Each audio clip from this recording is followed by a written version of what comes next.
রাজধানীর Uttara Azampur rail station এলাকায় রাস্তার পাশে পান সিগারেট বিক্রি করতেন নেত্রকোনার আলী হোসেন।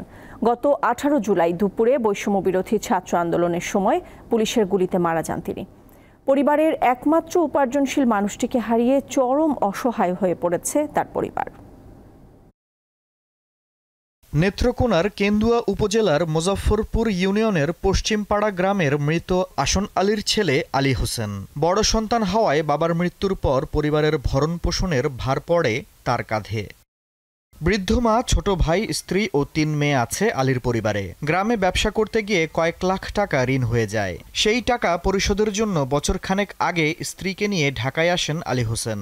রাজধানী উত্তরার আজমপুর রেল স্টেশন এলাকায় রাস্তার পাশে পান সিগারেট বিক্রি করতেন তিনি। 18 জুলাই দুপুর থেকে নিখোঁজ হন আলী। পরে কুয়েত মৈত্রী হাসপাতালে তার মরদেহ পাওয়া যায়। মূলত কোটা আন্দোলনকারী ছাত্রদের দমানোর জন্য পুলিশের ছোড়া গুলিতেই মারা যান আলী হোসেন। মা ফোন দিছে, বাবার হয় না, তারপর বলে পশুপালে মারা গেছে। আমার স্বামী তো মরে গেল, তো আমার যেন কিভাবে আমি যেন জীবত নিয়ে যে সংসার কিভাবে ধারণ করাম, কিভাবে পরিবেশ করাম, কিভাবে খারাপ খায়াম। আমার তো একটা ছেলে সন্তান নাই, আমার তো পরিবেশ নাই কাউনে। একমাত্র উপার্জনক্ষম মানুষটিকে হারিয়ে দিশেহারা তার পরিবার। আমার বাড়ি যাওয়াতে আমার মনোরঞ্জন হল কি যেন আসমানটা ভাঙে হয়েছে আমি বলতে পারি না, কারণ আমি বাইরের আশা আসলাম।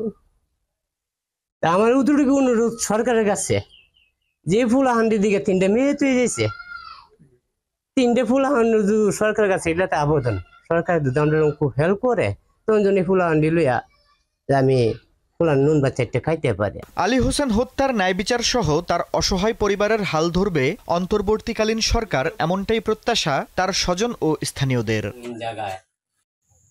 দীপ্ত বার্তা কক্ষ।